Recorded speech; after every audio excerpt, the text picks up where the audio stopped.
So in this video we're going to be building a dirt sifter, something with some kind of grizzly bars, you know, the bars on top to sort of remove the larger rocks and roots and things that would be in the dirt, and then an actual shaker table down below made out of expanded metal. I've got some of the parts here behind me. I got a bunch of this scrap metal from my grandmother-in-law, and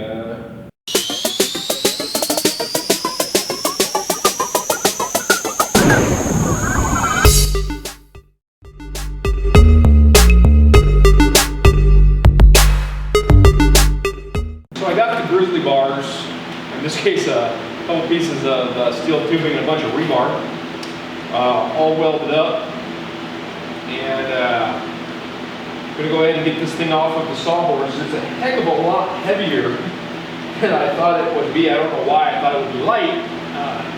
It's going to be quite challenging to handle this by myself, that's for sure. But we'll see how it goes. I might even have to give my brother or my dad or somebody a call. I do have a couple of chain poles over at my dad's house, so it'd be pretty nice to be able to put up in the ceiling and lift this stuff up and move it around. I might end up doing that, so we'll see how this goes.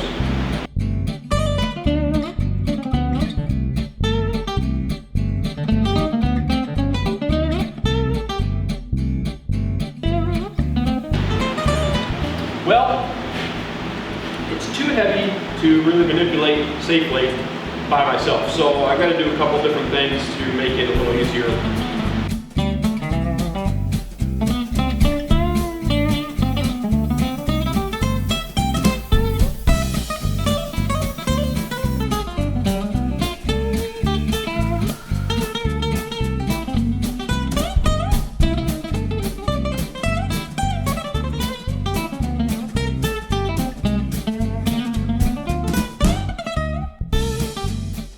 So I'm getting really tired of having to move my freaking ground clamp around all the time to weld on this thing. So I'm actually, I had a piece of scrap steel left over from my gravel bucket. I'm gonna go ahead and clean this off. I'm gonna get it welded on here so I can just leave my ground clamp right here and not clamp all this round stuff. And good, should be good to go. No more issues, and everything works well with this.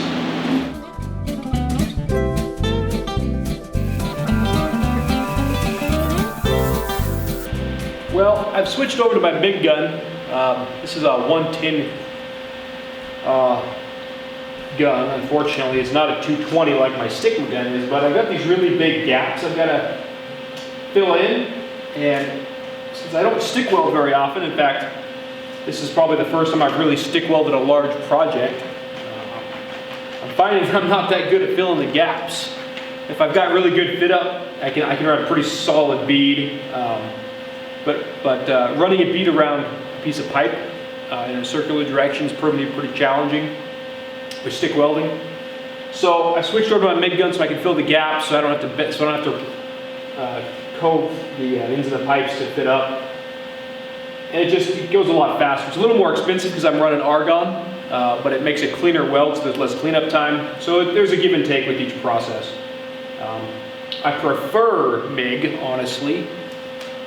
For most of what I do. I have a TIG machine and a stick machine, obviously, but this is kind of a heavy-duty project to do anything with TIG. I might TIG something just for shits and giggles, just get some practice on it again. But right now, we're going to go ahead and keep MIGging and get this crossmember put in.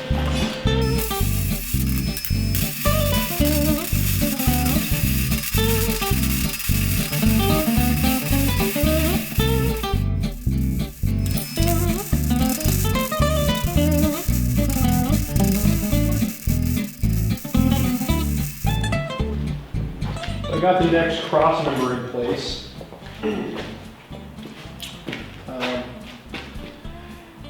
Yeah, should sturdy this up quite a bit. I got a significant amount of welding to do. I was going to try and get it squared up. I don't know if you can see this. You can see this down there. Yeah. So this is a come along. I have tied to the corners, and I ratcheted it together to bring it back in square.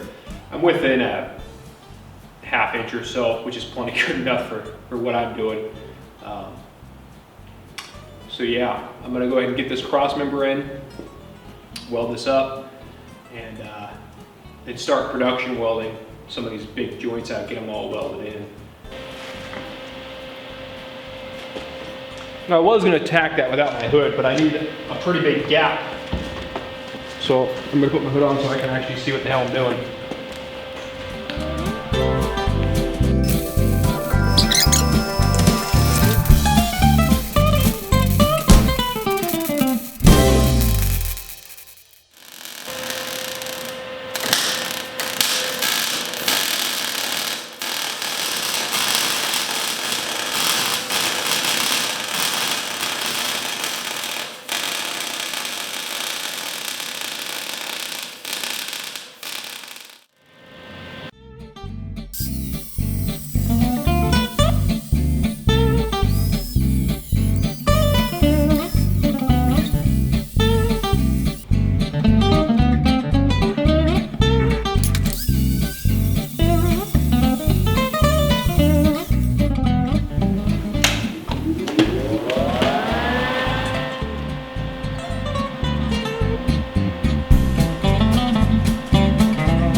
So I've decided to try and make the grizzly bars removable. So I tacked these on here. I put a pretty big tacks on both sides. This one I welded on pretty much. It's pretty strong. So I'm gonna go ahead and lift this up here and see what it looks like, see what I think. See how it goes.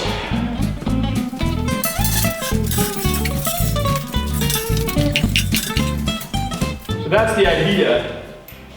I had to flip that grate around because I actually welded these pieces of rebar closer to this side so that when the rocks come down this thing, they won't stop on this bar. They'll fall off the end, at least that's the idea. So I flipped it around and set it up here. I think that looks pretty good. The angle seems to be pretty good. The rock should ideally, or branches, everything should roll down and fall off the end. I might weld something over the top of this so this actually has to slide into it so it can't bounce out, just maybe a small lip at an angle. I don't know, we'll see. It seems to go in pretty well. It's got these bars on the side from stopping from going left and right. One thing I need to check is this angle up here, right? So this is being held up on my chain fall right now. Which surprisingly enough is working really well. I like the angle though. I think making this a little bit taller to maybe something coming off of here to hold another piece of angle iron maybe. Maybe some short ones that go between. I don't know, I'll come up with something shortly.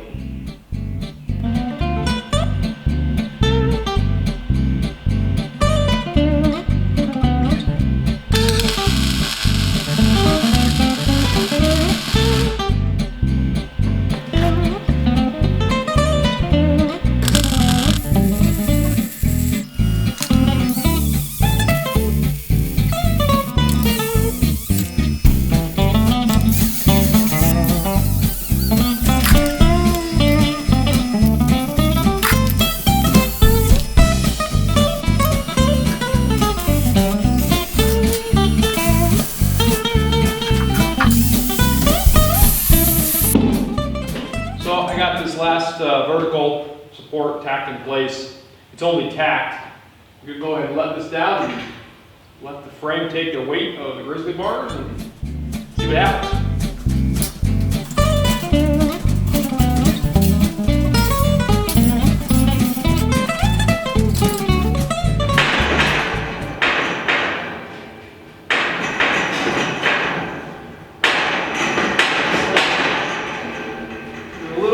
Snug on that end. This end seems to be in here really well.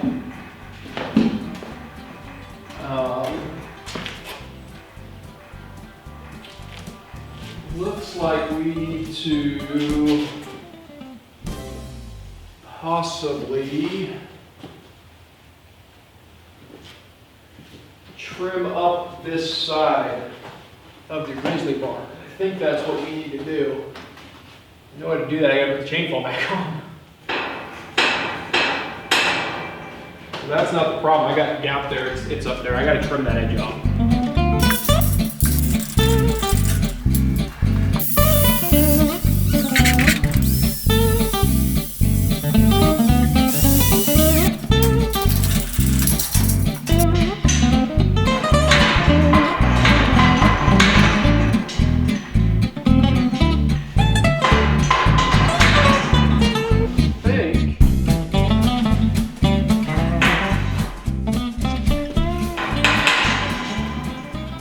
Yeah, that's exciting. Yeah.